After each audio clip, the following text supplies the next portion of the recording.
हमें कुछ करना होगा मोहसिन, वरना हमारा अंजाम बहुत बुरा होने वाला है। सारी इज्जत खाक में मिल जाएगी। जो कुछ भी होगा हसन साहब आपके साथ ही होगा। मेरे पास खोने के लिए कुछ नहीं है।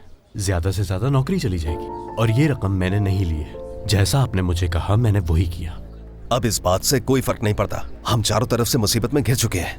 अपने दिमाग को इस्तेमाल करते हुए इसका कोई ना कोई हल निकालो। मुझे उम्मीद है कि तुम कर लोगे। बस इसके बारे में किसी को पता नहीं चलना चाहिए, समझ गए?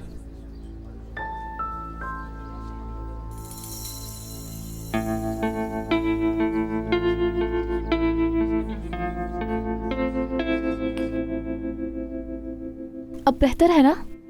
हाँ, पहले से बहुत बेहतर है। सबा, मैंने वो क्रीम लगाई हुई है, इसलिए अपने हाथ को पानी से बचाना। समझ आ गई? ठीक है। तुम बैठो, मैं तुम्हारे लिए चाय लेके आती हूँ। चाय गरम होगी, ध्यान से पकड़ना, ये नहीं कि फिर हाथ जला लो।